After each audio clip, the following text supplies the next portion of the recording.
say it soon, because you got a meeting tomorrow, right? I don't know if you can come or not. We're scheduled to. Oh, I thought it was tomorrow. It's supposed to, we're scheduled for something else tonight. I think Thursday tonight. Oh, okay. You're talking about where that time people that they don't do that. Yeah.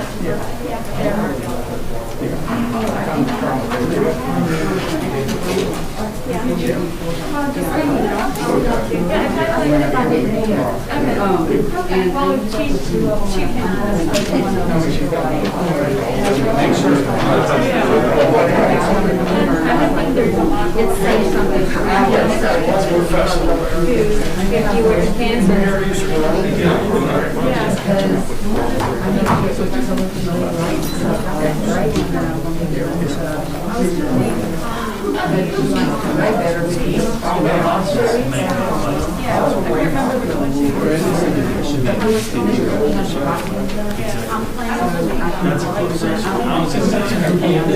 I just want to get answer back saying you can stuff you said.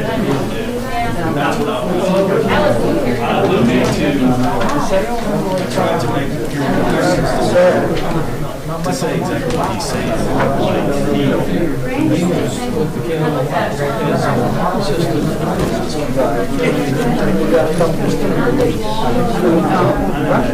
wasn't doing anything. I was doing all the censorship that's what he said.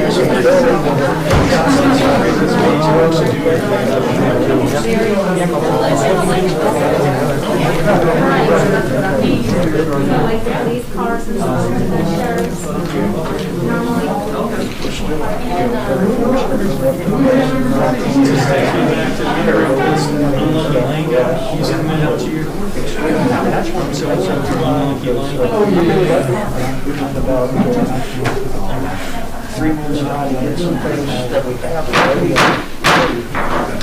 I will call the January 26, 2021 meeting of the Christiansburg Town Council to order.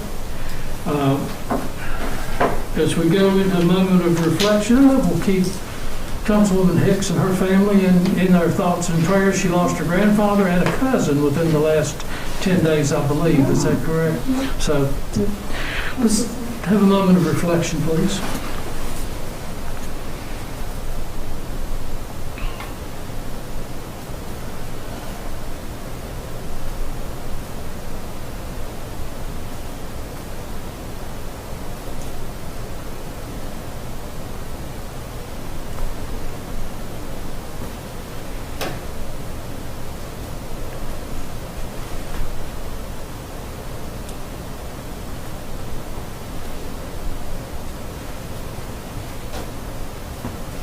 Thank you. Would you please rise and join us in the Pledge of Allegiance? I'm going to ask Councilman Hubbard if he would lead us.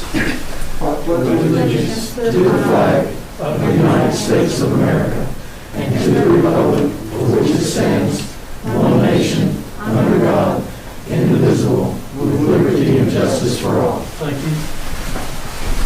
Are there any adjustments to the agenda? I would like to see if I can get 2 adjustments to the agenda. Mayor, the one, I just happen to have a question under the billing section. The bills? Yes. Okay. And then the second one is just to kind of change 2 things from the past agenda that we had 2 weeks ago. Couple of the items, I just spoke to Tracy and see if we can maybe fix those. The one was when Reed spoke under the ethical section last time. I had made a comment and I said failure of due process, and that was never under the comment that I made. And then another one was about, I believe it was under where Mr. Reven has spoken, and I have made a comment, and I was very trying to be as clear as I could because I was not prepared for someone like him just to show up to the meeting like that. And so I made a comment and I said, I did not receive no payments from this man until the summer, I got one payment. I am not sure that it was actually from him, but my understanding was he showed up to pay for JF Jackson something. It was like $200, $240. That's all I remembered. It was months ago. But that was it. And I want to make sure that that gets clarified under the past agenda. Okay. So, when we're talking about the minutes, you can't 2 weeks later say, well, this is what I meant to say. No, I did say understand. that. I did say that. And it was not under the minutes for last time. Okay. So the one was failure to due process. I said that. You are aware that I said that, correct? And it was under the minutes. I listened to them. They were there. Now, the second one, I also made a comment, and it was not under the minutes. And obviously, and I'm not picking on Tracy, I think she did a phenomenal job. I mean, we were here for hours, and several pages just from the back are from that meeting, and I think she did an amazing job, and I know we have the recordings to back out whatever we have, but I think the minutes should kind of reflect a little bit of what went on in the meeting, and I feel like it would be fair that those comments that I made are cleared under there, because I did make those comments and they did not show up. Okay. So, So, are we in the consent agenda now? No, Okay. no, we're in adjustments to the agenda. So the question about the bills you can ask in the consent agenda. I understand, I just wanted to ask Consent agenda permission. also has the approval of the minutes. Okay. So either, are we in the consent agenda now? No, sir, we are not. Okay. Oh, I thought we were under the consent, the adjustment to the agenda, weren't we? Well, we're on the adjustment to the agenda, but we're not in the consent agenda. If you look at page 2, that's where you get into adjustments to the minutes and questions about the bill. I understand, but Are you saying that you want to have item A and B heard separately as a consent agenda? yes, please. Okay. We'll do that. Okay. Okay. All right, that's all we need to do. I don't think we need to vote on that. There are no public hearings. Under the consent agenda, and we will take these three separately. The approval of minutes to the January 12th meeting. Ms. Hicks, you had additions you wanted us to add to them. And I think you explained those. Did you Yes. explain those, Ms. Henline? Ms. Henline, are they in the video of the meeting, or have you? I think they are. Okay. All right. So do I have a motion to approve the minutes with the Two changes. modifications, upgrades, whatever? Do I have a motion? Yeah, I'll make a motion, get on the table. I can say. Motion, we have a motion, Second. have a motion and a second, any discussion? Yeah, Ms. Henline, so you have reviewed these suggestions and you agree with them? Yes. Thank you. Thank you. Any other discussion on the approval of the minutes? Hearing none. Madam Clerk? Yes, sir. Councilman Bishop, Councilwoman Hicks, Aye. Councilman Hubbard, Aye. Councilwoman Sacks, Aye. Councilman Showalter, Aye. Councilman Stites. Aye. That is 6-0. On the monthly bill list, there was a, do we have a motion to approve the bill list? Aye. Or just- I so move to approve the monthly bill list. Do we have a second? Second. Do we have discussion? There you go. All right, I noticed that there was another bill for $12,240 for the College Street project. I just wanted to find out where we are with this, with the dealings with the College Street.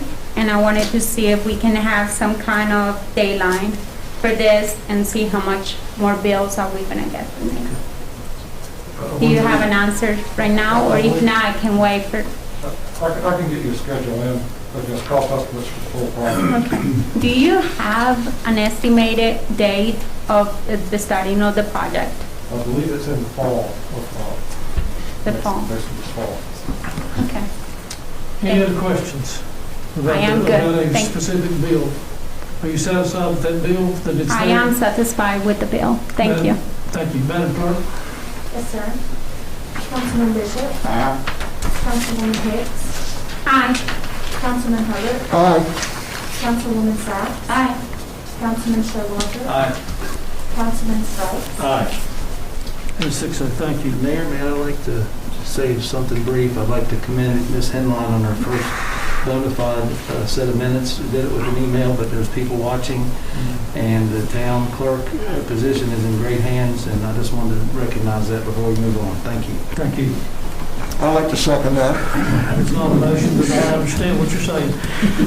Next is to schedule a public hearing for February 23rd, 2021, to vacate a right-of-way, A, to vacate a right-of-way, and B, to authorize the conveyance from the town to Montgomery County School Board for the Christiansburg High School bus loop at 100 Independence Boulevard Northwest, tax parcel number 466A-11A.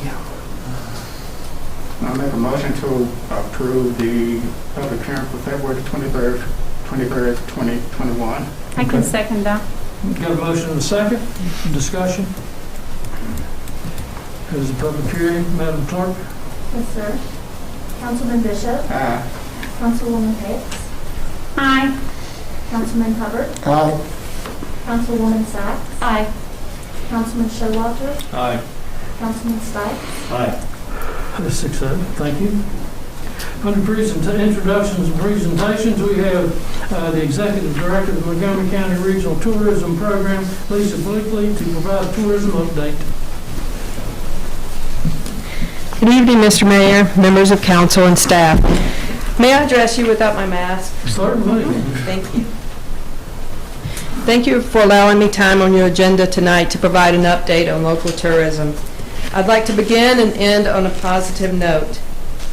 Several from the local hospitality industry have expressed immense gratitude for the actions that you've taken as a council to help them during this pandemic. From the early guidance on the state restrictions to the restaurant and hotel CARES grant to tax deferments. It was evident that you understood the challenges before them, and they are very appreciative. Your support will not soon be forgotten. This evening, I'd like to briefly walk you through 2020, beginning with just prior to the pandemic and ending with our current reality. I think a rail analogy might be a little appropriate for this. In January of 2020, we were on track with seemingly no urgent signs of the train that was barreling toward us.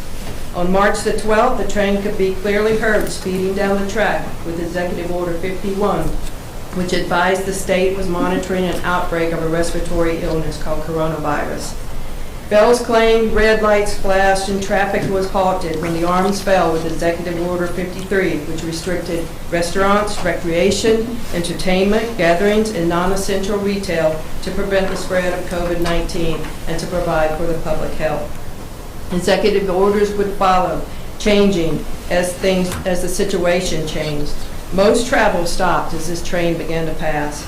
Virginia Tech acted to to limit attendance for in-person events and to actually cancel many, as did Radford University. Parent weekends, graduations, orientations, and football, which actually generates about a third of our travel expenditures in the region, were either canceled, held virtually, or significantly restricted in number. Weddings and social events were postponed or canceled, conferences, business travel, and so on. The one remnant to prove somewhat resilient appeared to be in youth and amateur sports such as baseball and softball. 9 months into the pandemic, we squint to faintly see the light at the end of the tunnel with the announcement of 2 vaccine approvals. We are now at the end of January and quickly approaching 1 year since this unwelcome train first brought so much destruction through loss of life and loss of livelihood. Through this all, I must give a shout out to the New River Valley Health Department and all organizations and individuals who have worked tirelessly to test, aid the sick, and to vaccinate. Going into 2020, the main year I want to update you on tonight, we were looking good in 2019. When we got that report in the fall of 2019, all measures were good. We were on On the right track, we had 2.8% growth in travel expenditures. And the tax relief, I always tout every year, calculated to be about $285 in tax relief, as I call it, to every household in Montgomery County. As a matter of fact, the beginning of 2020 was looking great.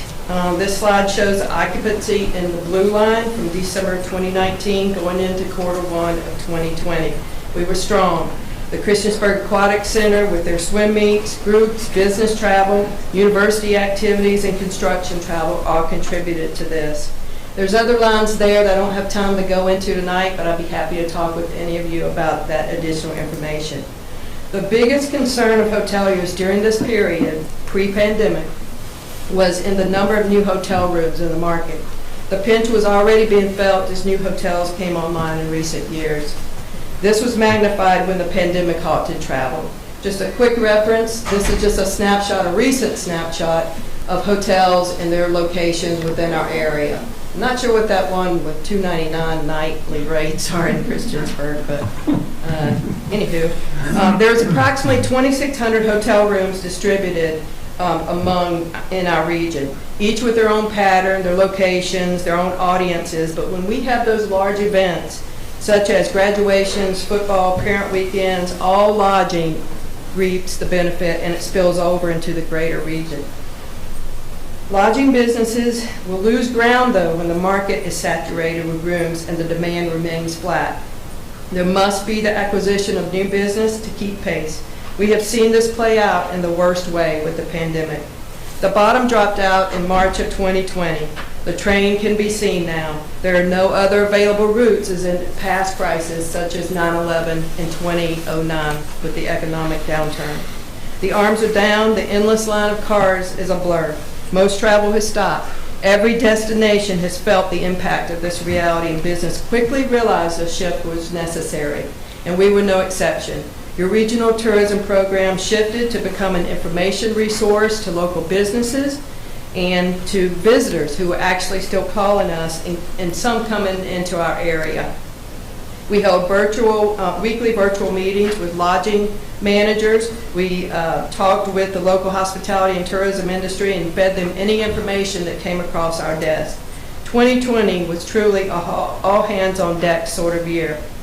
The next 3 slides I'll rush through really quickly, but again, I'd love to talk with you later if you have questions. It just shows the yellow line is the previous year, the teal line is 2020, and then the last slide, the teal, will go into 2021. The bright spots for our area include leisure travelers seeking small towns with wide open spaces and outdoor amenities. They were looking for places such as ours. Sports was able to organize and follow a prescribed path to safely allow the game to continue, albeit a reduced amount of spectators. Although, think about youth sports, and when parents bring their children in to compete, they may not get to go see them, but they're not going to turn around and go back home. They were still staying in our hotel rooms. Construction travel held and medical travel, such as with Carillion, increased. I want to bring your attention to just a couple of places here. One is the line in September 12th, around that time period. You'll see it was reached a peak on the yellow the previous year. That's during football. This in 2020, football, but reduced spectators. And then one other place is in October 3rd. You'll see a large dip in 2019 where it continued rising in 2020, which was a little unusual. Even though the level, yes, is a lot lower than in 2019, there was no dip. That was during the time we had youth sports going on here. And I'd like to think that some of our fall promotions helped out during that period as well. Sadly, some businesses have fallen while others have opened up and survived. Open doors in business means people have jobs, consumers have choices, and governments have tax revenue generation. It is the job of an office such as the one I lead to promote the community to visitors, to help keep those doors open of local businesses, injecting new money into our local economy. But when travel is universally stifled to the degree that it has been with this pandemic, what is our role? Our role is still to promote, to inspire travelers to visit when the time is right for them and when the time is right for our community. We act as a conduit of information and resources, and we join with other organizations to support our community. These colorful lines do not tell the whole story. Our promotions work, but it may work later on down the line in another year, in another 2 years, when people recall what they've seen about our destination. They do not show the benefits of frequent communication and assistance provided to local businesses, residents, and travelers in planning for future visits. This is a time investment. Our funding model is solely based on a fraction of the bed tax, as you know. And as the hotels lose people in their beds, we lose budget.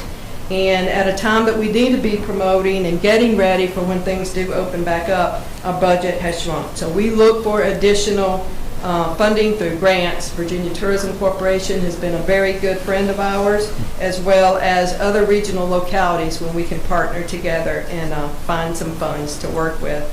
Thank you very much for your allocation of the CARES Fund that helped us with some tourism recovery.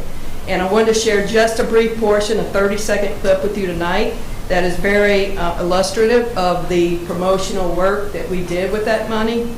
It's one of a few different things. But in this video, you're going to see representations of what we have to offer travelers for a safe visit. We show wide open spaces, less densely populated town center venues, open air entertainment, and outdoor recreational opportunities, and people acting in a responsible manner. The video was created with color and energy to quickly grab attention of an online audience. We put dollars behind videos and photography and some blogs. We put all dollars behind for Facebook, Instagram, and TripAdvisor, and ran that through the fall and winter. We understand that not all are ready to travel, but many are seeking inspiration, and when they're ready, we want to be top of mind.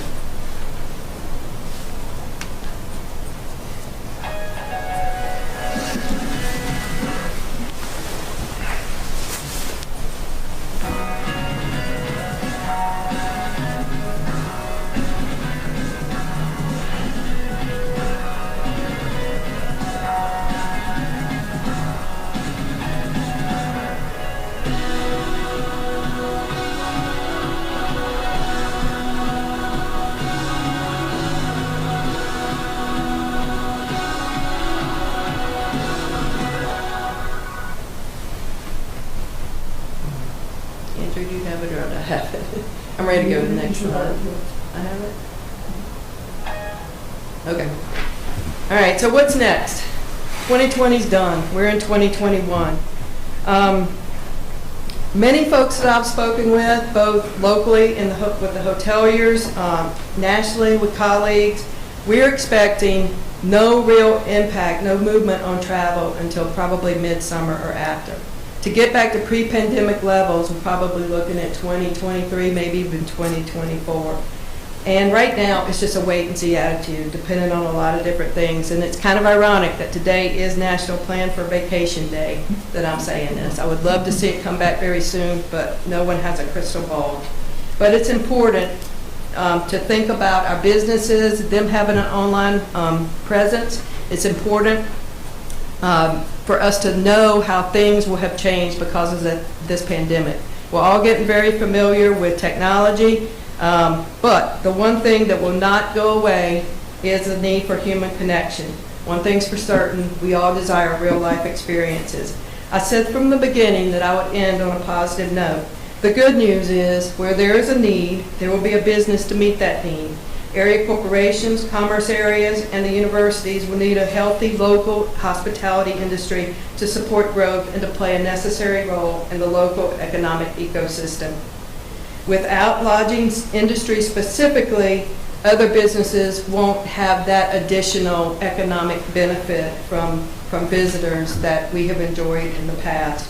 I'd like to introduce Kayla Rogers. Very briefly, she would like to share some observations. She has actual skin in the game as a hotel general manager with the Hampton Inn on Arbor Drive. So Kayla, if you just share, and then I'll end with 2 brief comments and we'll be done. Yeah. Thank you, Rachel. Hi, everybody. My name is Kayla Rogers. I'm the general manager for the Hampton Inn in Christiansburg. What I really want to bring home tonight And the message I really want to reverberate tonight is how important the relationship is from the hotels to the restaurants to the retail stores. The health of the hotels has a direct correlation to the success of our local restaurants and our retail stores.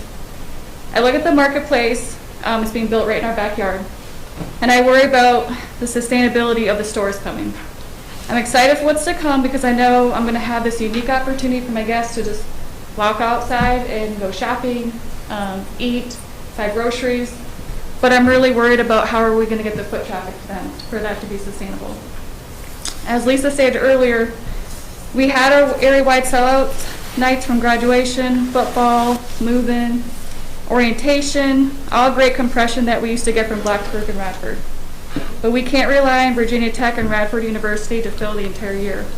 We couldn't before COVID because, as Lisa showed, we've had a dramatic increase in supply of hotel rooms to our area in several years, and there's more rooms coming. We can definitely see from COVID, we can't rely on the universities even more with those area-wide sellouts, events being canceled. Graduation was canceled, that was virtual this last year.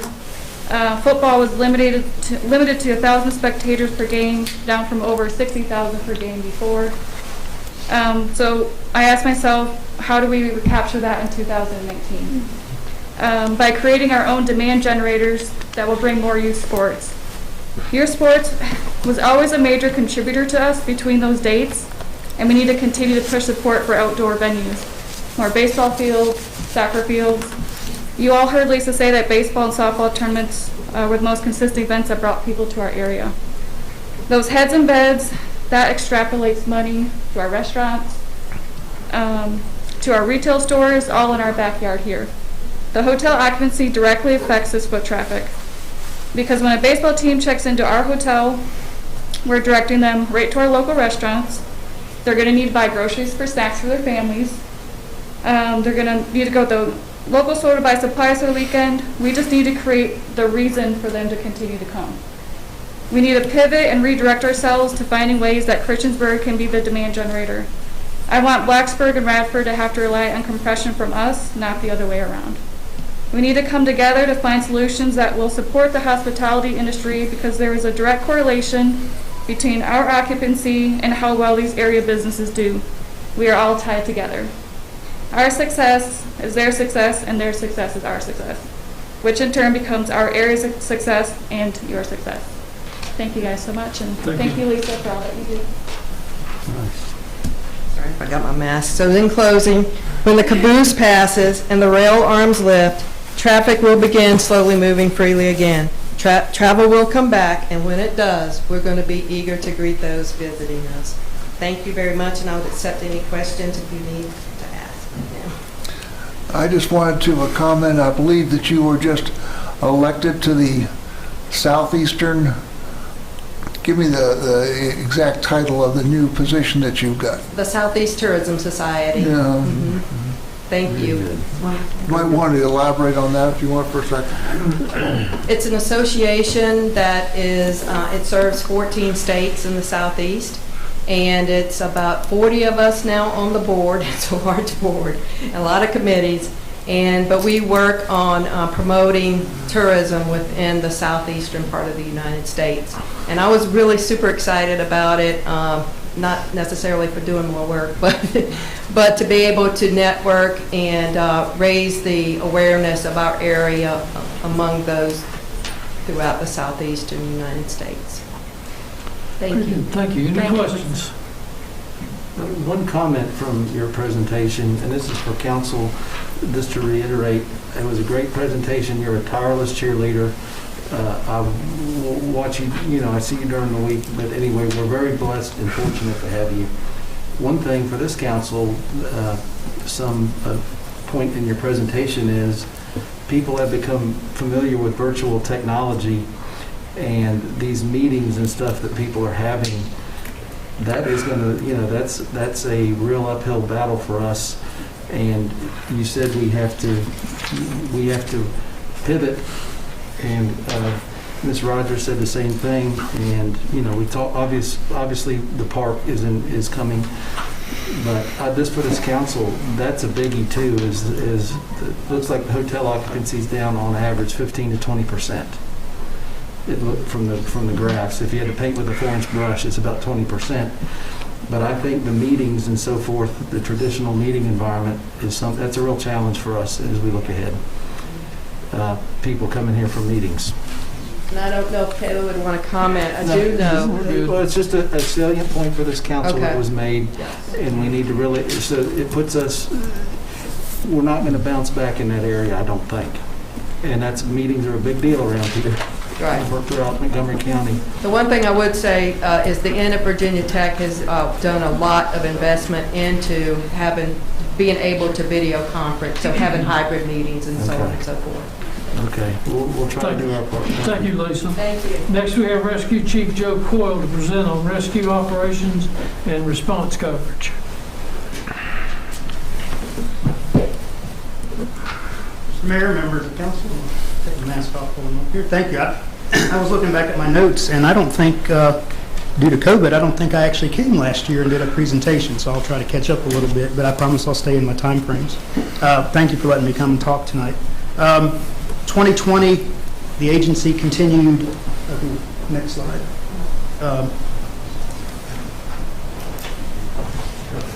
Can I do it up here? I can do it up here. Okay, sorry, I got it. Our mission, providing efficient, high-quality healthcare. So in 2020, I'm going to talk a little bit about the impacts of COVID. We really had to kind of fall back and focus on our core mission, which is the delivery of emergency medical services. We actually pulled back on some of our technical rescue disciplines, our training things. We focused on delivering high-quality healthcare. And at the end of the day, that's the rubric we use to judge whether we're successful. Do we get high-quality healthcare providers to a scene in a timely manner to start providing health care to patients? In 2020, we won 2 awards. They probably were in your reports. I just want to mention them here. We won the Innovation Excellence in EMS Award from the Regional Council in recognition of our progressive protocols, the equipment and technology that we've embraced, and the things that we've done for patient care in the region. In addition, this is our 4th or 5th year running. We were awarded the Gold Plus EMS Award from the American Heart Association for the manner in which we take care of heart attack patients specifically. So our cardiovascular line is still very important to us. Something I'm not covering in the presentation tonight is our AED program. We're revamping our AEDs and getting new ones put out in the community. But the cardiovascular program is really important to us. It's where we can really make a difference in the quality outcome of a patient who's experiencing a cardiovascular event. So that was the good. I want to talk about some of the challenges that we faced and some of the challenges that we continue to face, COVID-related and otherwise. So in 2020, we predicted at the start of the year that we'd run about 5,000 calls. That was based on the prior year's numbers. Our call volume has continually increased. COVID took a big hit on our call volume in 2020, and we dropped about 10%. We were just under 4,500 calls for the year. But in addition to impacting our call volume, COVID had a significant impact early in the year on our volunteer membership. We are comprised, in our volunteers, we have folks that live here year-round, and we have a lot of our members who are Tech and Radford students. A big segment of our students said, hey, we don't know what Tech and Radford are doing, or whether we're going to have classes, we're going back home, which in a lot of cases was Northern Virginia, we're not ever coming back. And so we lost at the beginning of 2020 about 28% of our members to COVID. And this was the stuff I put in our reports. This is compounded because during the year, the ability to put people in EMT classes was diminished. They weren't offering them. We weren't having in-person classes anywhere. And our ability to recruit people in the midst of a pandemic was limited. We couldn't put people on trucks as observers and do it safely. So we really had a struggle with membership, and that's a struggle that continues to today. I can really compare it and contrast it with what I walked into in 2011. I got hired on in 2011, and the agency had a pretty robust nighttime program, but day shift, for those that you can remember way back in 2011, day shift was pretty rough in Christiansburg. We were quite some time getting an ambulance out the door. Even back then, it was 70% of our call volume, and so we really struggled. But with your support, we put some strategic planning in place. We have a much more robust structure now that prevents us from having that catastrophic inability to respond. But we have struggles, and I'm going to talk a little bit about those and what we're doing to kind of fix that. With those impact on membership levels, we added in an additional recruiting officer. So now instead of having one person who is recruiting new members, we have 2 volunteer officers that are recruiting new members. So we have 2 membership lieutenants. They're doing targeted recruitment. So we're going to try really hard. We're going to continue bringing on students. Students will always be part of our volunteer membership mix. But we're really going to focus on students that are here year-round with minimal breaks, because we've been pretty lenient about bringing on folks that were gone all the summer and all the winter. And that is killing us right now. So we are working to correct that. We're trying to accommodate volunteer scheduling. We've added in a 3rd shift, so that if a volunteer signs up late or their requests don't get processed, they have a place they can still sign up on the schedule, and they don't feel like they're excluded from being able to sign up when it's convenient for them. So we're trying a lot of things to help make sure we can bump up the volunteer levels. And I'm going to talk about some targets here in just a moment. Through all of this, we continued our focus on service delivery of emergency medical services. That has stayed the focus. So through all of this, we want to make sure we're putting quality healthcare providers on the scene of a patient having an emergency. And that has been our continued focus. In addition to bumping up the volunteer membership, we'll talk about that in a minute, we added in 3 EMS lieutenants. And those are staff positions, they're full-time, and their purpose is to extend our supervisory window until about 10 o'clock at night, and also extend our paramedic coverage to 10 o'clock at night, because that's another area where we have a critical need, is nighttime paramedic coverage. So having the lieutenants on helps us till the 10 o'clock window. Our call volume, if you look at the reports that I send out each week, 70% of our calls are daylight, 6A to 6P, and if we add in that 6P to 10P window, we're catching 85-ish% of our calls on an average. So that's why we picked those targets. But we still have calls overnight that require paramedic coverage. So this is where we are in 2020. It's actually still a snapshot of where we are today. We have 49 volunteers, which is consistent really with what we had back in 2011. The difference is the structure that we built in place to buffer some things. So we have 7 to 12 part-time staff. That number kind of floats up and down. And we have 5 full-time staff. And it is because we have that mix of volunteers, part-time and full-time staff, that we're able to continue service delivery with the minimum amount of interruptions.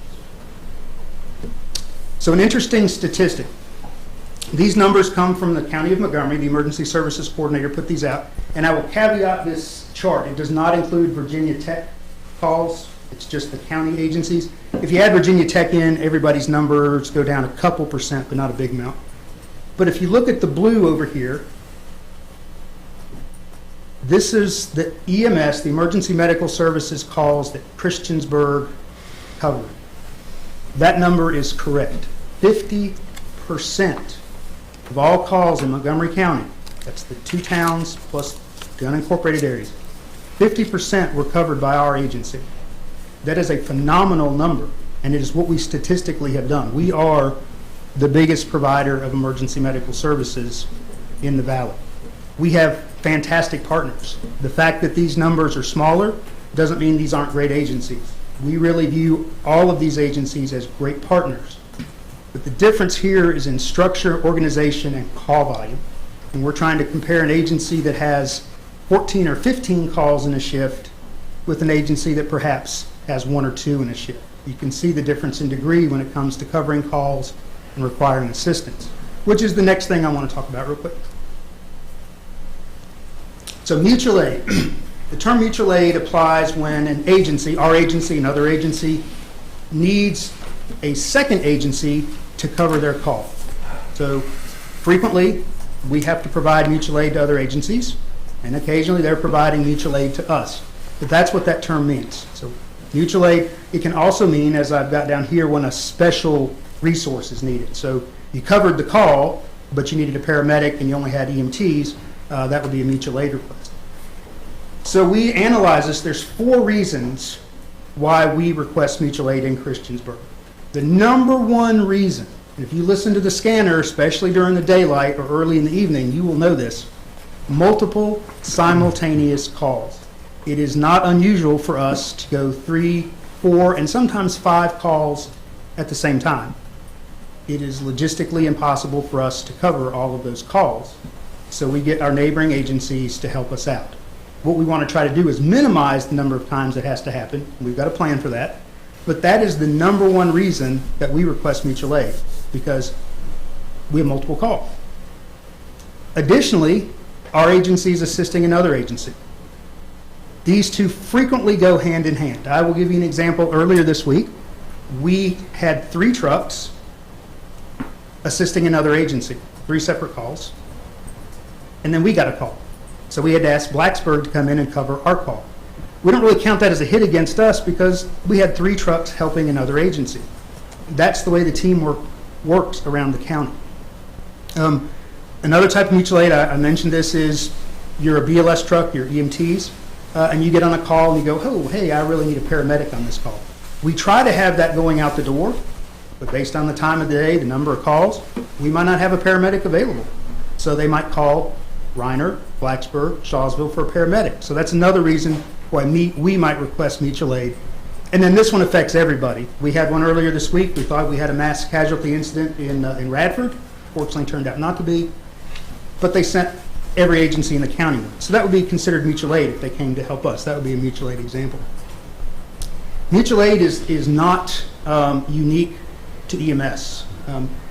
All the other public safety disciplines use mutual aid. I won't speak out of turn, but in my conversations with the other chiefs and with the county, if Christiansburg is busy on police calls and there's one that can't be held, Montgomery Sheriff will come in and cover it. If the state police are busy out on the interstate and they don't have a trooper to handle a call, they might ask Montgomery County Sheriff or the local town police to come in and cover it. Mutual aid happens in every discipline. The fire departments in Montgomery County, if there's a structure fire call, very frequently 2 departments are dispatched at the same time. That's a form of mutual aid. They're not asking for help after the fact, they're just recognizing going out the door, we need a second unit to go with us or second company. So mutual aid is a standard in emergency services. There are pros and cons. We do want to reduce the amount of mutual aid we use, and I'll tell you why. So the pros are this. If somebody, and I don't want to jinx anybody in this room, but if somebody in this room passed out right now, and I wasn't here, and Christiansburg was on 3 calls, spread out all over, the mutual aid system will kick in, and an ambulance will come and take care of the person that is passed out. That's the pro to our system. This is a system we've had in the county for a long time, and an ambulance will come. It just won't have the home agency's name on the side. So that's a pro. We will get an ambulance to a patient. It does, and it does happen. We had a recent Saturday or Sunday where we were like 4 or 5 calls deep. We had a subject passed out at a very public location, and our lieutenant said, hey, let's get the next due agency in here right now. It ended up being long shot because Blacksburg and Reiner were also tied up on calls, but they requested it right away. So that's how mutual aid works. It is designed to get an ambulance to somebody when the system is stressed. Now there are some cons to that. Right off the bat, if somebody passed out here, our station is a mile up the road. We're going to get here pretty quick. If it has to come from Blacksburg, it's going to take them a little while. Reiner, same thing. So one of the cons with mutual aid, of course, is there is a delay in getting patient care. So we want to reduce the number of mutual aid assistance that we require. And another con, hark back to that graphic. We are a big agency with a big call volume. We plan for having multiple calls. Smaller agencies that run 1 or 2 calls a day, that really taxes them if they have to come help us on a regular basis because their volume, their planning isn't designed to cover that much. So there are some cons to mutual aid. And like I said, those agencies are great partners with us, and we want the system to work to everybody's benefit. We don't want to be the person that's constantly asking them to send people to us. We shouldn't have to do that. So here's some statistics. I'm going to put on my glasses so I can read this. This is our mutual aid numbers for the last 3 years. 2020 is at the top. So you will notice, even though we are struggling at the moment with our decreased numbers and our increased call volume, for the end of the year, 2020, we provided mutual aid 220 times. So about 5% of our call volume. We provided mutual aid to another EMS agency in the county. We received mutual aid 185 times, or 4.2% of our call volume. So for the year, we are still a net provider of mutual aid to other agencies. You take the whole year and add it up. But if you look at the trend, so look at 2019, 2018. In 2019, we received 53 mutual aid assists. We provided 360. So this was pre-COVID. Same thing here. We provided 200 and some, and we only received 48. That's the numbers that we should be seeing consistently with our call volume and our structure. But here we are at the end of 2020, where we are just barely hanging on as the net provider. So we're still the net provider, but just barely hanging on. So we want to get our numbers back to this. Because even though that number is still a net provider, we have those cons. We have the delay in patient care, and we're burdening the other agencies, which are both big considerations. So here are the critical needs that we've identified going into 2021. Depth. That is our number one need, is depth. And by that I mean, before COVID, we could handle 3 calls during the daylight most of the time. So first team call, second team call, third team call. That's how we call simultaneous calls. We could handle that. We struggle right now to handle a third team call, and we're flipping those over more frequently. So depth. Night shift. We used to very frequently handle first and second calls at night. Now we're first call 100% of the time. We struggle for second team calls on the night shift. So that's the first critical need, is building up our depth, our ability to deliver service efficiently. And then at night, our night shift teams are primarily basic life support. They're emergency medical technicians. We worked so hard following 2011 to bolster our day shift that now our night shift is the one that needs some help. And so from 10P to 6A, we really need dedicated ALS coverage, advanced paramedic coverage. So these are our 2 identified critical needs, depth and ALS at night. So some more planning. We estimate as COVID peaks and then moves on past us, people have started going back to the ER again. We're seeing the spike in call volume. We think that we will go back up to the 2019 levels, perhaps 4,800 to 5,000 calls this year. So our call volume is going back up. Here are the targets for the number of covered ambulances that we want to have. 3 6A to 6P every weekday, because that is our busiest time. That's our busiest time. Monday through Friday, 6A to 6P is our busiest time. We want to have 2 on each weekend day, 6A to 6P on Saturday and Sunday, because the call volume statistically a lot less on Saturdays and Sundays. And then 2 each night, 7 days a week. Now, when I say covered ambulance, what does that mean? That means that we have a team ready to take a first, second, third team out the door. These aren't staff, these aren't volunteers, these are, because the way we do our system, combination. So our agency is very much a hybrid agency. We are heavy on staff, heavy on volunteers. We really promote volunteerism. We're also realistic that volunteerism may not be the core delivery method for EMS service, and the staff has become incredibly important. But in each of these scenarios, we reserve slots for volunteers because we really want to have a robust volunteer membership. And what we want to do in 2021, I'll start down here, this line here. We're at 49 volunteers. We would like, by the end of 2021, to bump that number up to 75. It's a little less than we had in 2019, but we think that's a reasonable number. Again, we're still having difficulty with EMT classes, and we're trying to work on some solutions for that. And we're doing targeted recruiting, but we think we can get to 75 members by the end of the year. So it's about 26 more members. Our part-time staff complement, we fluctuate between 7 and 12. We want to try to get that up to a solid 20 to really buffer the day shift and make sure we have some nighttime coverage. And then we think we will need additional full-time staff, but that'll be a discussion for later in the year. Any questions? What was the TBD stands for again? I'm sorry. To be determined. Oh, okay, I'm sorry. I'm sorry, to be determined, yeah. Oh, okay. I do have some questions. Sure. Maybe Randy or you can explain this to me. Can you tell me a little bit of what are the benefits that a volunteer will get working for the rescue squad? I know, obviously, you guys do an amazing job, but I want to provide more benefits to these people that come and give out their time and not just their time, but everything, you know. Sometimes it's even not just time, but their finances and their family, you know. There's a whole bunch of other sorts of things. And then I guess I will, if you can answer that, or Randy can answer that. And then I got several other questions. Okay, sure. Yeah, no problem. Yeah, so in terms of perks that we offer volunteers, so one of the things is we try to have an environment that is incredibly volunteer-friendly, where people are going to enjoy being there. We really are trying to attract people that want to be high-level healthcare providers. So we provide that. We provide the training. So unless they choose to pay for the training on their own, we will cover the training for their courses, whether it's EMT or paramedic. We work with them to cover those courses. In partnership with the county, we offer life insurance programs through the VAVRS, the Association of Rescue Squads. There's a death benefit program. At the end of the year, we give out gifts, gift cards, and we recognize members of the month and members of the year with perks and things like that. That's awesome.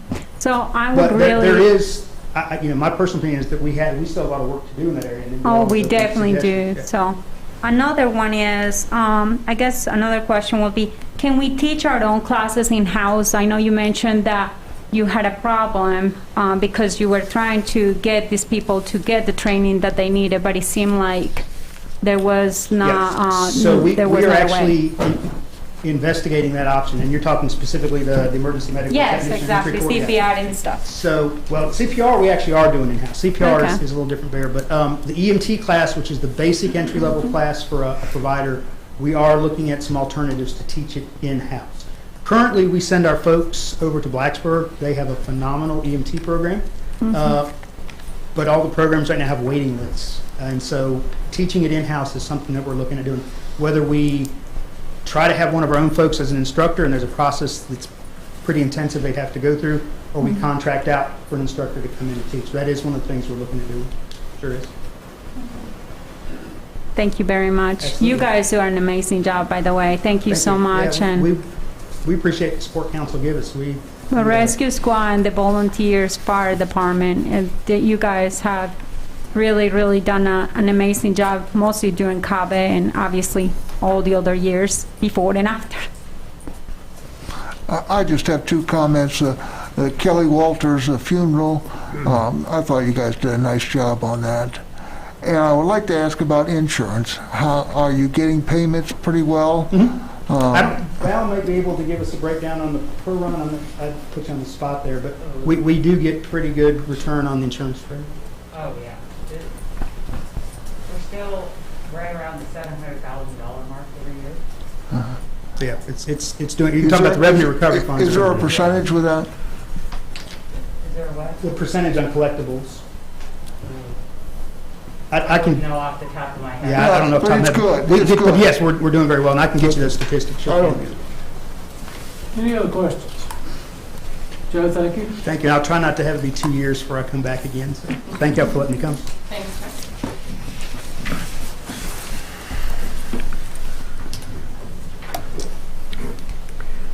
Next, we have Engineering Director Wayne Nelson to update Town Council on the Stormwater Utility Committee.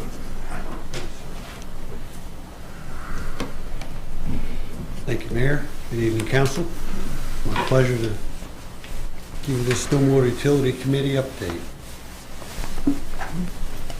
We'll start with the committee's objective. Assemble to evaluate the performance of the Stormwater Enterprise Fund since its inception and to recommend any pertinent changes to the Stormwater Enterprise Fund program.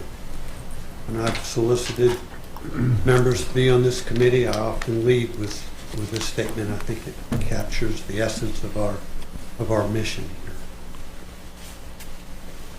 A little brief program background.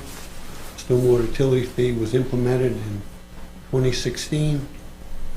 To date, as of the end of December, $6 million in fees have been collected to support the program. The Stormwater Enterprise Fund program has supported town construction projects and has helped to maintain regulatory compliance. Excuse me. Our committee member structure. The meetings will be facilitated by Mr. Andrew Kassoff. He's the president of 3E Engineering, with support from Engineering, Planning, Public Works, Finance and Administration staff. Andy facilitated our initial meetings in 2016, and he graciously has agreed to help us with this effort. Town staff has compiled a list of over 30 potential candidates to serve on this committee. Committee members will consist of the following categories: residents, residential HOA members, small business owners, managers, large commercial business managers, engineers, and developers. Contact is being made presently, and a list will be provided as part of this week's council update. Our committee meeting structure: we plan on 4 meetings. 4 meeting content. Meetings will be conducted via Zoom meeting format. Will be scheduled for approximately 90 minutes.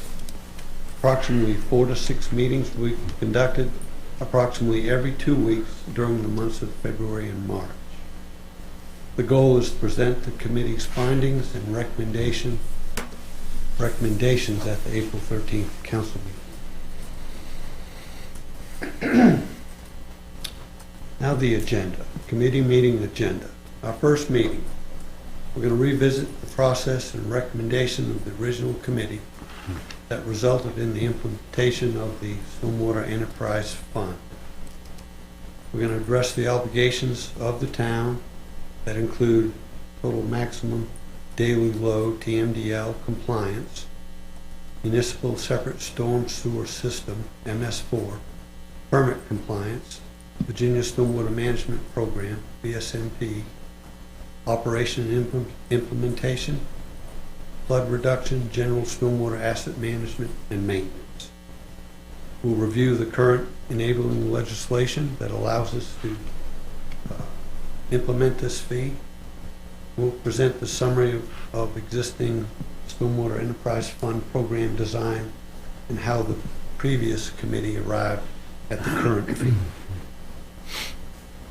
Our second meeting, we're going to present the summary financial data pertaining to the operation of the Stormwater Enterprise Fund and the associated level of service.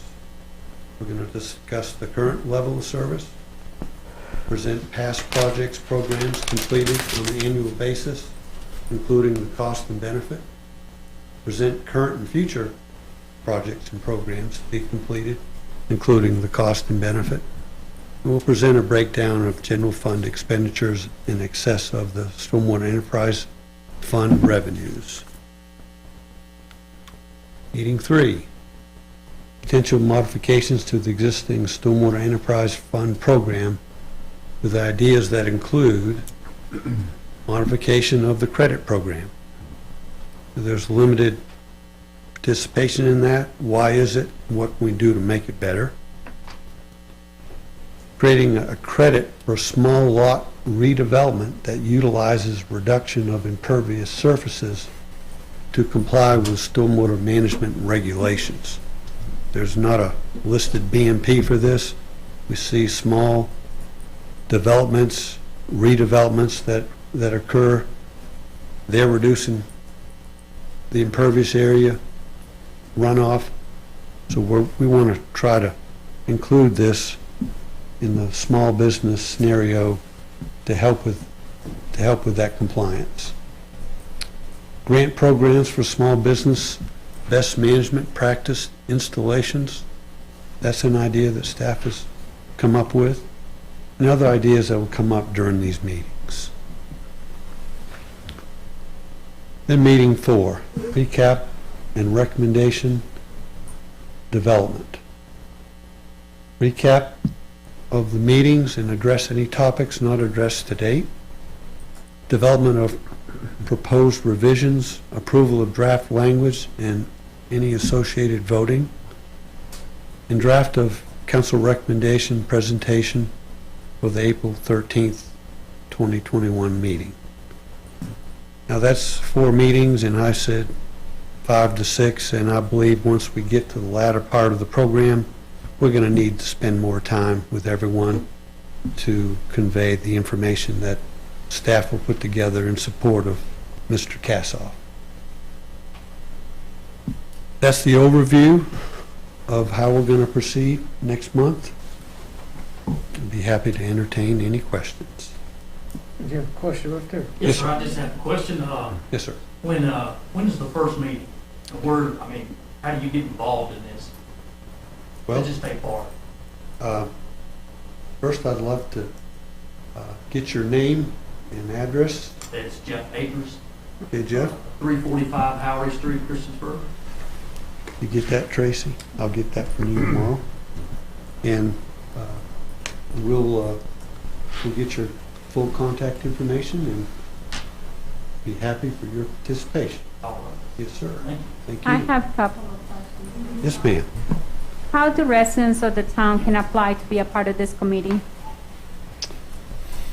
Well, currently, we get together with administration, we compiled a list, but we are happy to entertain anyone and everyone that would want to participate.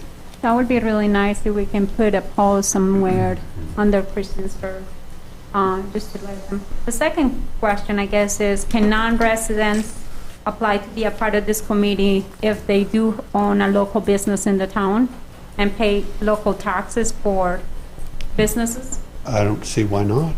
I don't see why not. Seems to meet the criteria. You're a Okay. business owner in town. I think that would be appropriate. That would be really nice for people to actually come on and apply for this. Mostly since you guys are going to be meeting through Zoom virtually. So that's really Yes. amazing that you're going to be able to do that. So thank you. Well, we've got kind of good at it over the last number of months out of necessity, and I don't think it's going to be something that's going to go away. Yeah. It's too efficient and too effective. I do hope you help us with all this. Oh, that's our goal, ma'am. Yes, ma'am. Thank you so much, sir. You're so welcome. Any other questions? One quick comment Sir. for our viewing public and council and who's here. Mr. Nelson emphasized this is a stormwater enterprise fund, which means that every dollar that we've been assessing goes to these improvements. And having been on council as long as I have, what we're doing now is exponentially more than what we had been doing because funds are limited. $6 million you mentioned in your presentation, is that our fees or is that fees plus the matching grants that we get? That's just fees collected through the So utility that program. Yeah, that $6 million actually is somewhere probably between 12 and 15 million. It could translate into that, yes. It translates because it's leveraged with grants. Absolutely. Okay, Yes, sir. thank you. Yes, sir. And I'm glad that we're incentivizing our community on a small level, what we're trying to do on a grand level. That's really what we're doing is incentivizing our community to take a role in this. Very, very excited to look at this program again. I equate it to the analogy of driving down the highway with a convertible with the top down, the music going. It's time to pull over to the side of the road, pop the hood, check the engine. We'll see how it's really running. And I think a lot has changed since 2016. There's a lot of emphasis on, large development, large box businesses, commercial businesses, and I think now we have a greater emphasis on smaller businesses and how we can help them. That's fabulous. Very Thanks, good. Mr. Nelson. Thank you, Wayne. Thank you, sir. Great presentation, by the way. Citizens' comments. This is a section, the time that we reserve citizens to come forward with items of concern about projects and things going on within town. This will be the only time that you can comment on anything during this meeting. And if you would give your name, your residential address, and 3 minutes. Thank you, Mayor Stives. Ken White, 50 Weddell Way, and councilmen and councilwomen, it's been a long road for us. We've seen y'all for a while through 2 different rezoning developments. So I did what you had asked and got feedback, from our neighbors on the proffer that was offered.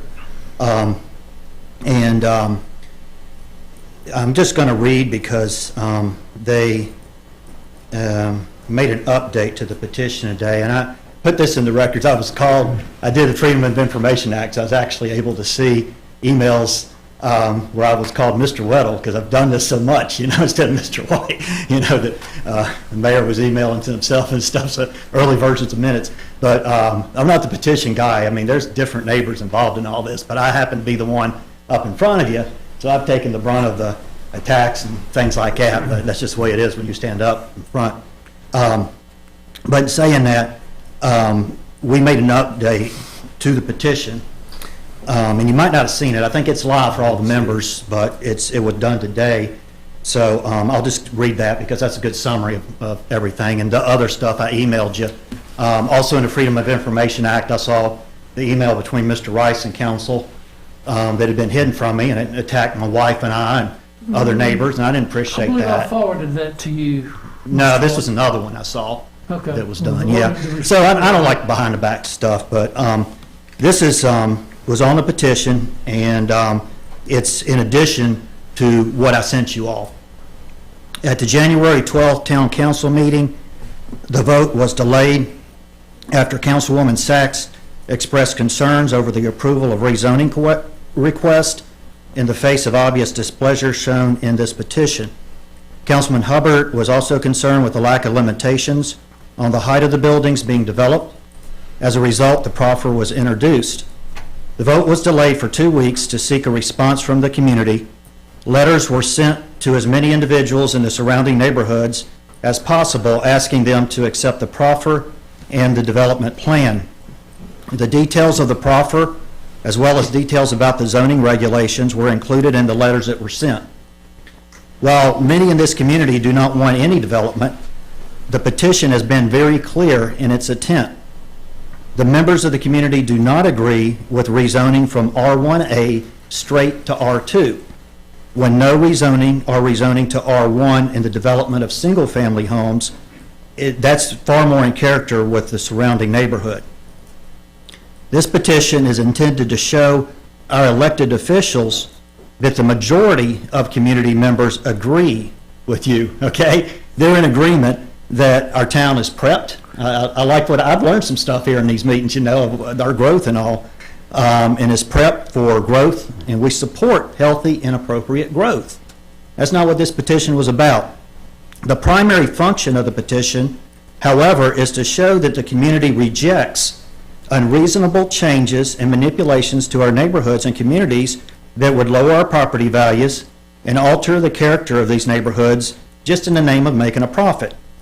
While the proffer is greatly appreciated and in part accepted, this community still has a hard time understanding why the request to rezone was made, and if the rezoning was necessary, why the request was not made for R1, family-style homes, which is what's already in the neighborhood. You have about 15 seconds, Mr. White. We have repeatedly been told that if we knew what was good for us, we would have just accepted R2 and been happy about it because it's less development. It's not the development we take issue with, it's the density. The simple fact is that more houses may be allowed for R1, but they are single-family dwellings. These dwellings will be lived in single families just like ours, whose new homes increase with value and enriches the community's character. Rezoning to R2... Mr. White, your 3 minutes are up. 4 minutes are up. It'd take me another minute, sir. If I Have could. your wife read it for you? No, that's all right. All right, I'm thank going to you. give you another minute. You got a minute. No, he's going to, thank you. Nobody gives away minutes. Rezoning to R2 will likely double the number of actual residents living on the land. The vast majority of these residents will likely be renters, and it will be in stark contrast to the community's personality, regardless of what allies to the rezoning and overdevelopment may claim. Thusly, this community stands resolute in its request for the rejection of the rezoning of our community from R1A to R2 and the subsequent development it will produce. If this land is to be developed, then development in accordance with R1A or R1 is acceptable. The attempt to rezone beyond that is explicitly based in the monetary interest with total disregard for the well-being of the families and individuals living here. Thank We you. deeply Thank you. appreciate Thank you, your time is up. everyone's courage, and they thank you. It's good. Thank you. Okay. Appreciate that. Anyone Thank you, else? Mr. White.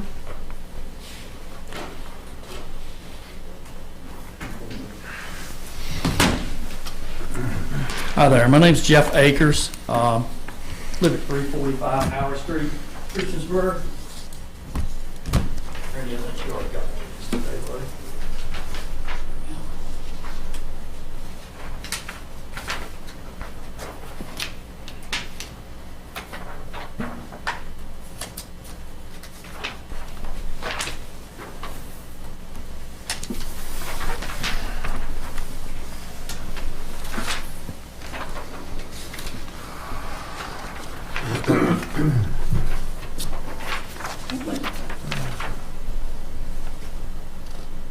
This right here is the bids that I've obtained where the town has unjustifiedly taken the windows and let's see, they did an asbestos removal, pulled windows while I was in Oklahoma.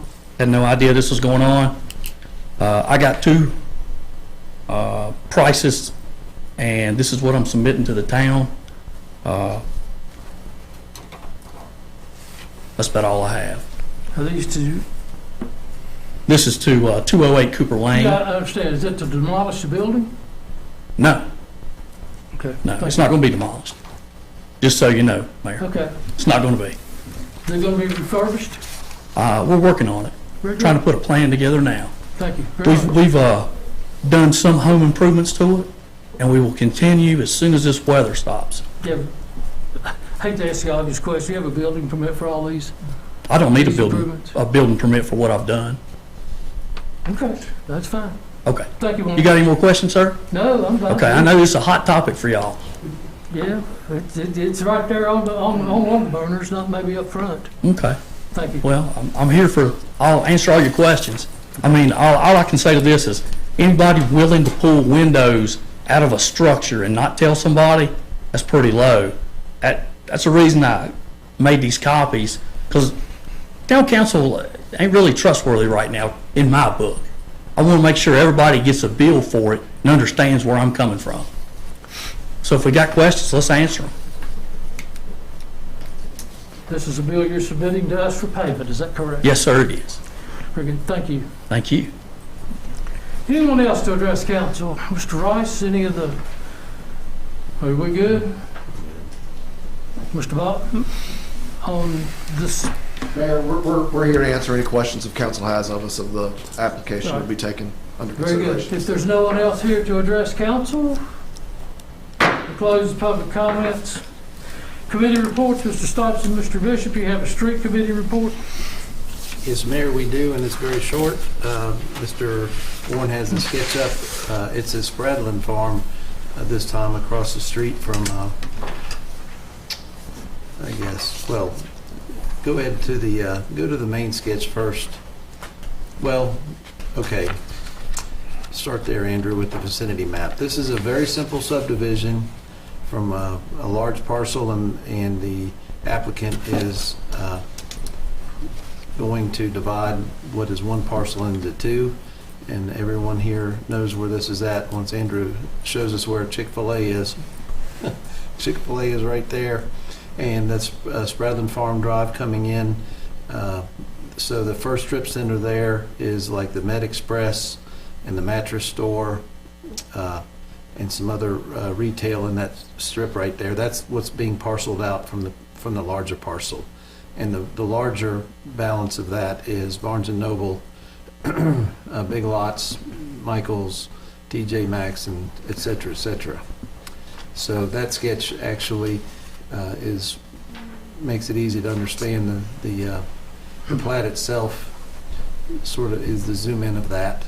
And Andrew, run your mouse around the parceled out, the 2 acre parcel right here. So that's what's being parceled out of the larger parcel, and the town staff has reviewed it for conformance with parking requirements and green space since it's being separated from the larger parcel, and it does meet all the zoning requirements. And the staff has brought it to us with their blessing, and the street committee's reviewed it and recommends approval of this plat as presented, and that is also a motion. Second that motion. Got a motion? Do I have a second? Marissa. Oh, got it, I'm sorry. Any discussion, questions?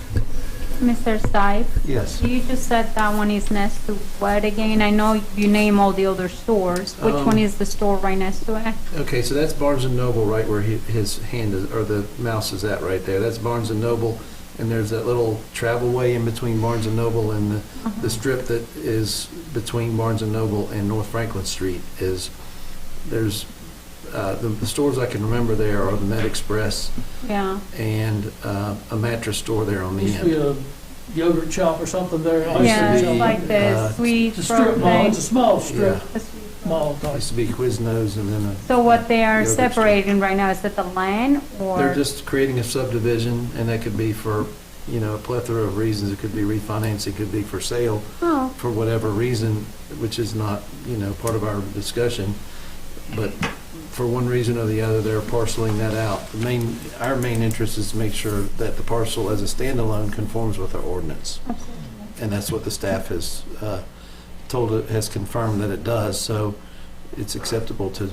I just didn't really, Right. couldn't really picture where it was. Thank you. Any other questions? Madam Clerk? Yes, sir. Councilman Bishop, Aye. Councilwoman Hicks, Aye. Councilman Hubbard, Aye. Councilwoman Sacks, Aye.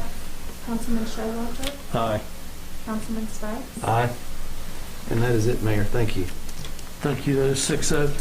Next we move to discussion and action by mayor and council. The town computer decommissioning policy, Craig Hatmaker is here, our IT director.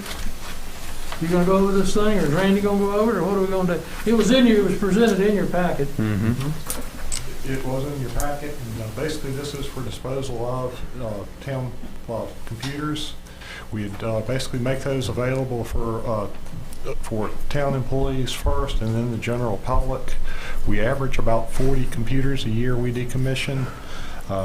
Price on those would be $75 for a laptop and $150 for $150 for a laptop, $75 for a desktop. I guess my only question is, how are you guys gonna manage the fact, because I know these are gonna be nice computers and nice laptops for a very small amount of, price. Are you guys gonna be able to make sure that is it gonna be like, if this 40 employees get one this year, next year they won't get it? Or It's correct. you have a plan? You'd be limited in the number you could get.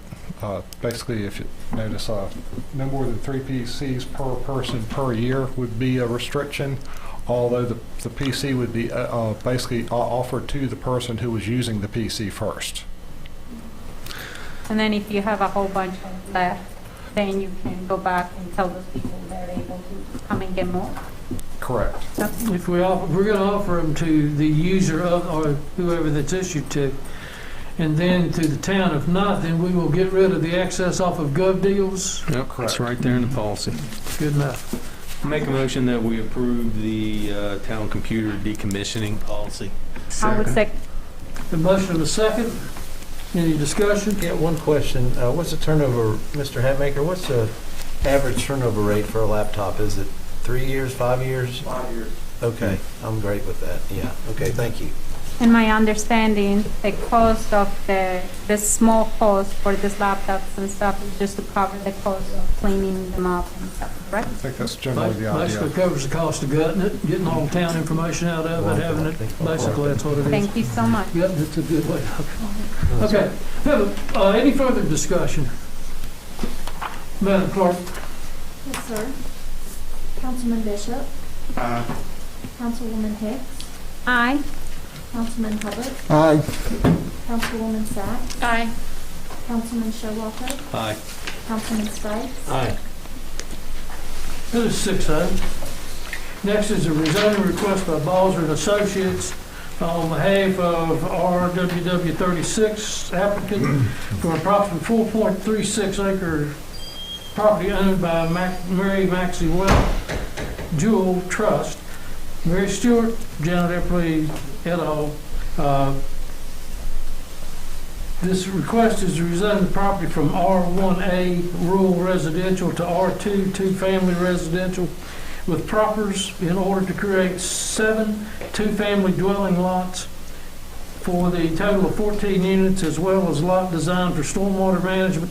Property is designated as residential on future land use map 2013 comprehensive plan. Public hearing was held December the 8th, 2020, and council action was deferred from January 12th, 2021. Do we have a motion? I'll make a motion to approve the request. Second. We have a motion and a second. Any discussion?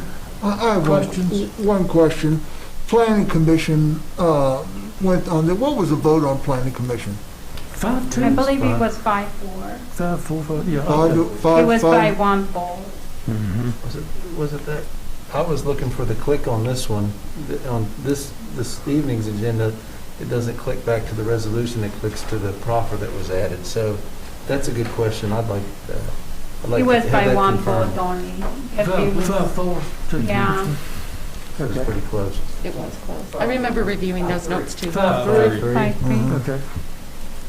And there was several abstentions, I believe, Johanna, is that correct? Yeah, this has been on it for a while. It was hard because I know that not all the homeowners around this showed up, but I do know that Mr. White and Mrs. White were there very frequently, and I'm very happy that you guys were, because you guys have been great source of information as well, just from the community. And I am grateful that you went out walking and everything else, and just getting the opinions from other members. So there were 60 people. Yeah, but you guys have done your homework, obviously, and that's why it's taking a while to get to this day, you know. I think there were a lot of concerns over the past, but I think a lot of those concerns were some way addressed. I do think that the traffic thing was a concern at first, but I think the builders and the developers have worked with the town in a way to try to cooperate and see if we could come up with a good resolution. At first, I had a really hard time voting for this, just because I did hear a lot of their concerns was that they didn't want large homes to be built, but I think with the last resolution that took place the last time in council, I think it really made a big difference for me personally, just because that was really hard for me to see. You know, you have single homes with a whole bunch of land, and then all of a sudden you're going to have 2-story, 3-story homes built around you. And I do understand their concern about that, but I think after they decided to just create a 1-story homes, I think, I don't think that any way that you want to do is going to be perfect, but I think the resolution wasn't as bad. So, but you voted aye I for voted this. for it. You Yeah. voted for it without the height restriction. I just wanted to make sure. Absolutely. Okay. Yeah, and like I said to you, it was hard to make that decision, and it's still hard up to today, because I understand their perspective now. Now they want to make sure that there is less homes. I don't think that they have ever been against the subdivisions. I think there's just the amount of homes that are being built, and you know, I think it's just hard for everybody, so. Sure.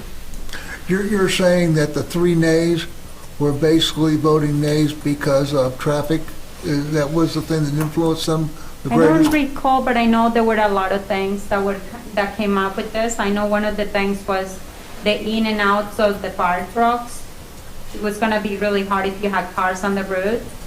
And I think they said that, was it, Andrew, can you correct me if I'm wrong?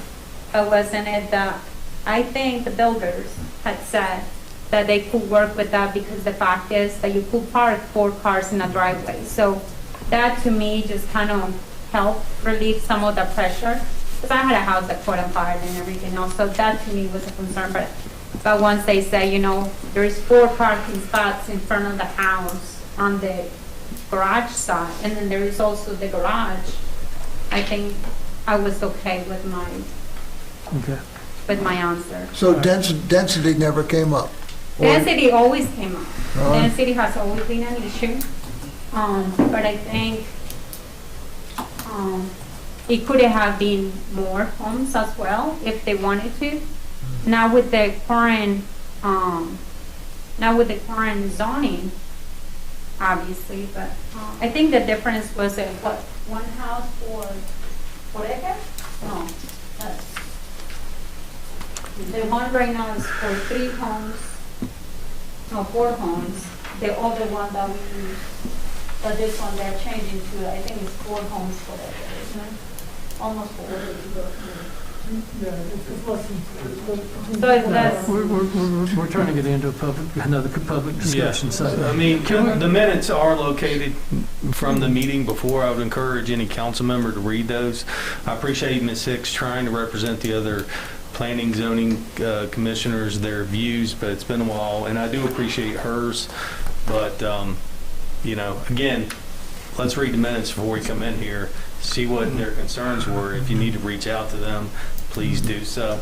But I do appreciate her trying to relay those to us, but we're going, this thing's been going on for a while, so. Thank you, that's a good point. You ready to call for the vote? Yes. Madam Clerk? Yes, sir. Councilman Bishop, Aye. Councilwoman Hicks, Aye. Councilman Hubbard, Aye. Councilwoman Sacks, Nay. Councilman Showalter, Aye.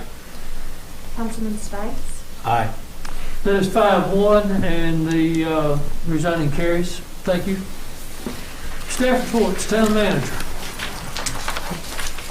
Have a request to transfer from fire department operating to building maintenance funds to capital, and this is to install women's locker rooms and showers at the fire department. We now have a female volunteer at the fire department, and we're having interest from other females in volunteering. So do we have locker rooms and showers now, or we don't? We have a So we're going to fix that. it doesn't take a budget amendment for that, but because the amount is over $10,000, Val and I are authorized to do a line item transfer of up to $10,000 each.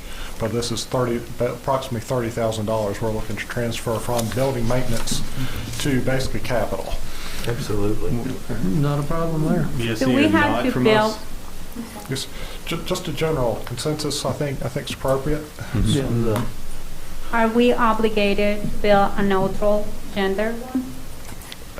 Or we require, I don't think that's a requirement, and we don't have any, I guess, transgender people in fire department that I'm aware of. So. But I want to make sure that, you know, we're not excluding people because we don't have a facility to attend to them. Is that something that maybe we can look into? I can, I guess, discuss the legality and I guess That's a good point. Possibility with the chief. It is a good point. Thank you. Sure. Okay. So generally, we're good with that move? I am happy about it. Thank you. Another, I guess, financial item, and just apologize, Val had to leave for a family emergency. We were looking to refinance our 2014 Carter Bank loan, and that's simply because the rates are so low. We estimate we would save about $94,357. It cost about $20,000 to refinance, so net savings would be approximately $75,000. So I'm hoping you're agreeable to that as well. Yes. Okay. And just an update from our Blacksburg Transit Working Group. We've scheduled Monday the 15th for the return of the Gold and Blue Explorer route, which of course is our circular routes, which I think should make a few people happy. We did have good attendance from Mr. Robbins attended, and we also had some people from Virginia Organizing attend. Also, we're looking at limited Go Anywhere service to Blacksburg as a possibility, and basically rolling that out as well. And that is to kind of supplant the loss of the commuter route. Okay. That's all I have. Thank you. It's a good report. Well, Mike, you and I were in there, but I do believe Mr. Robbins was very happy with the result or the feedback from Blacksburg Transit. Yeah, I think. I do think they all were pleased. I mean, the only thing that would come to my mind is the trip to Blacksburg. If we're going to have 1 or 2 people on the bus, you know, all the time, and I'm not sure what the amount of the cost would be. And I know those 2 people would be pleased, but I'm not sure if that's fair to the rest of the town to pay that budget. Right now, my understanding is the Go Anywhere route is enhanced right now, so it is sort of venturing over there. But the ridership for the Go Anywhere has, tripled, quadrupled, 10 times the amount.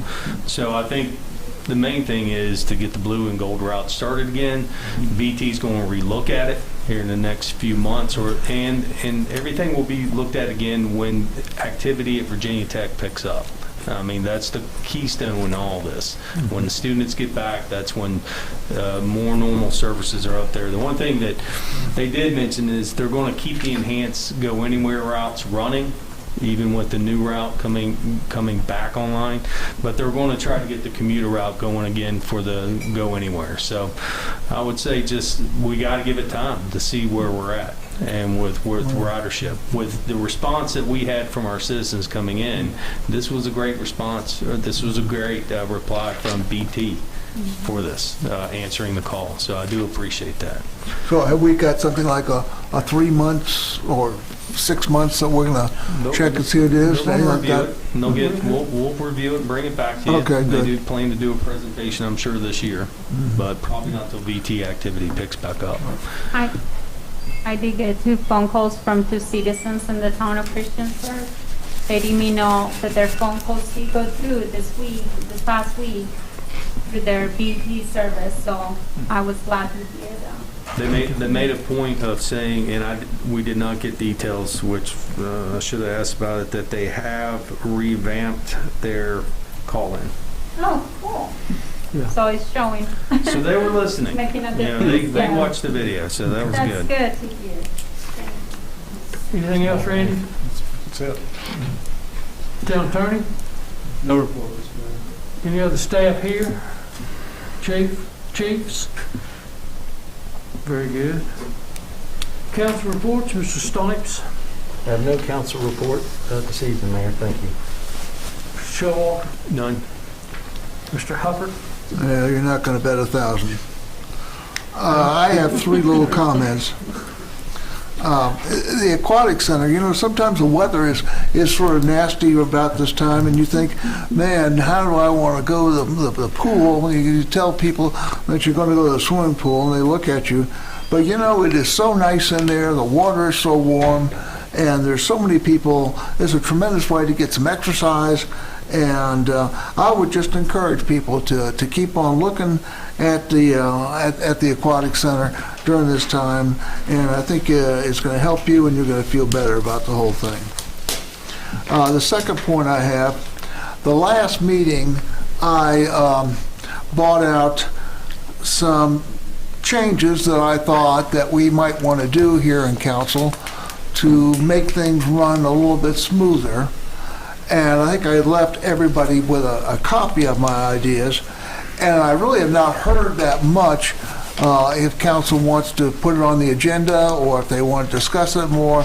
And I would just encourage you, if anybody did feel that way, that maybe talk to Mr. Wingfield and or me, and you know, we can take it from there.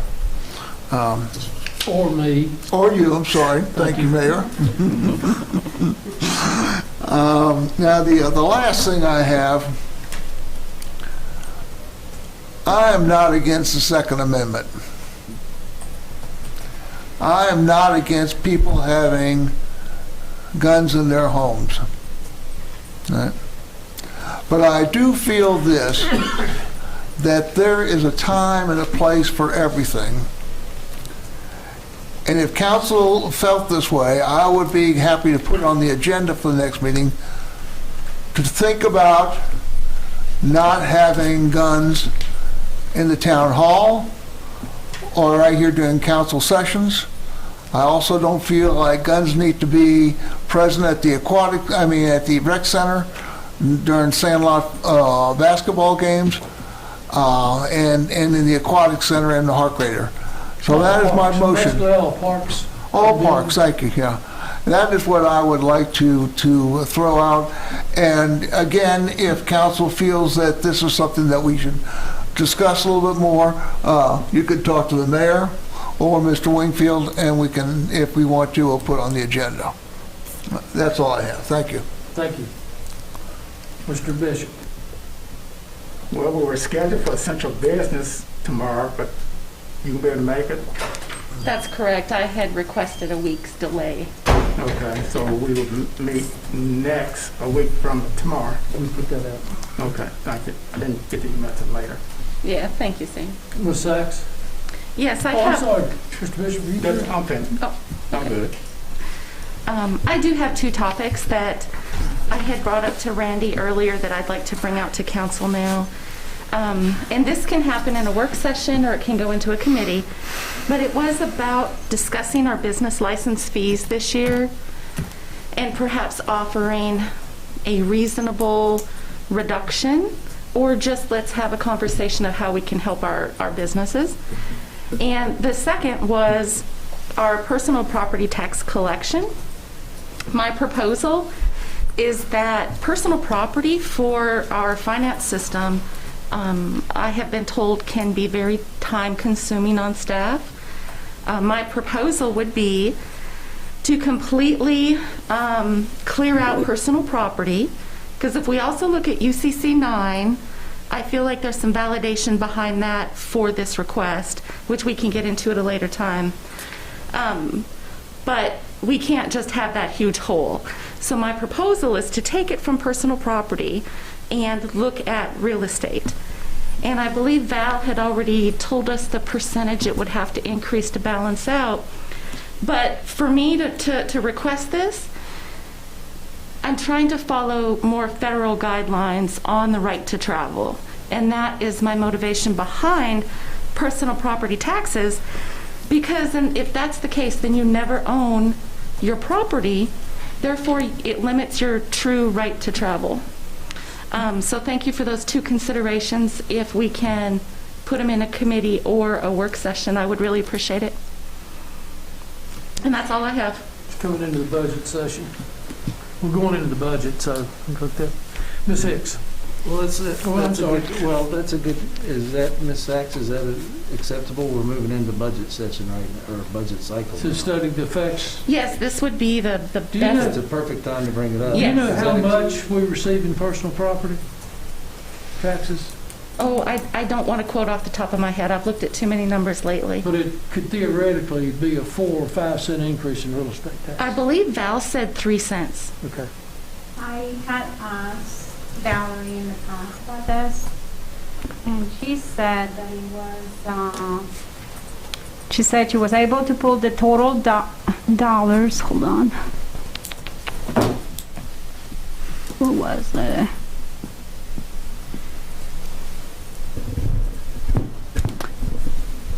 You know what?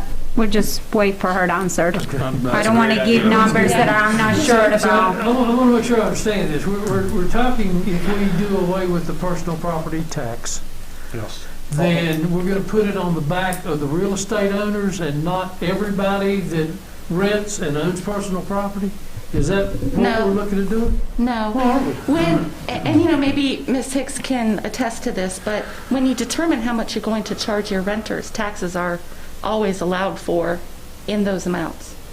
You know, the homeowner doesn't pay them and not pass them along. I think these are valid things to talk about, but I think they should be part of a budget work session where Val can Yeah, this pull the is a little numbers. bit too much We right can- now. It's more of an informal session to where we can dig deep into if this happens, this Numbers and happens, everything if else. this happens, this happens. Is that okay?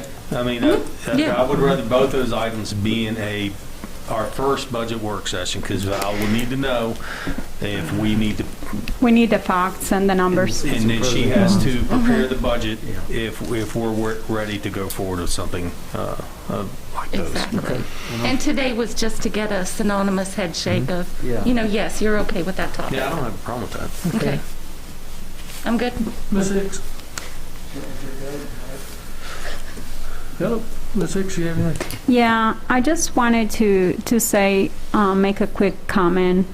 I know we had a police officer that was phenomenal in the town, along with a lot of our other police officers. I know Mo Miklahanen, she has made a difference in this town, the community, even the state. I mean, she has helped so many, even kids and families and everything else. So I am so grateful for her service to our community. I know there has been other police officers that have retired recently, correct?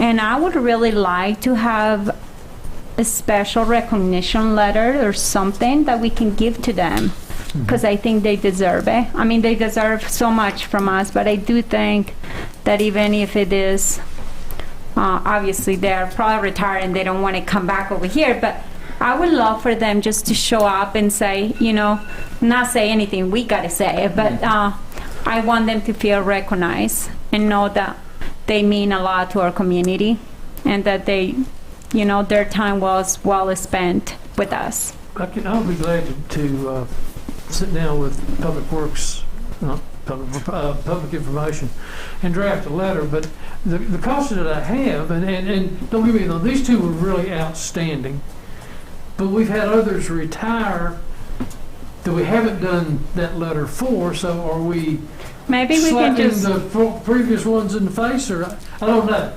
Well, I mean, that's something we can always go back and say, we haven't seen you for a while. Here is a letter. What are you doing? Would you want to come back and volunteer?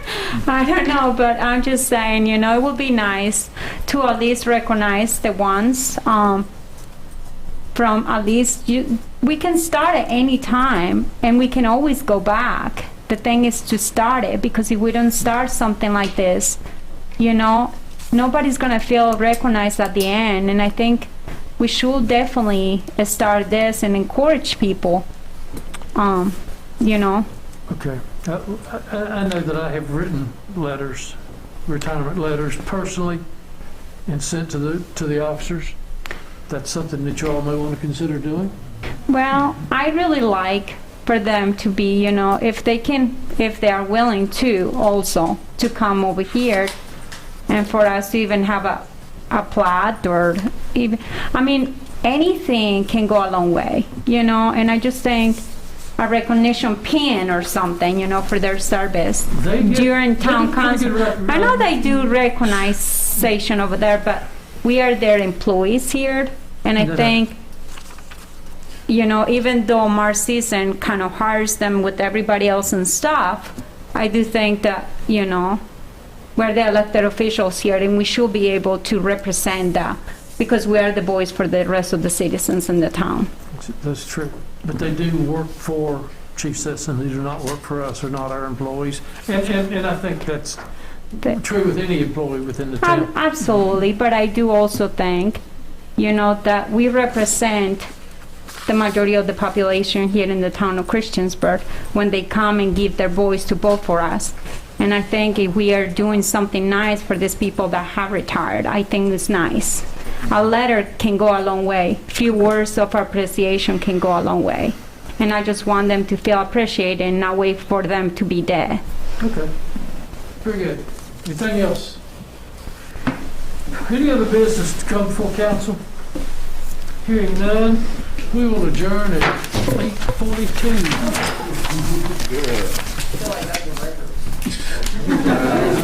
For this agenda? Yeah.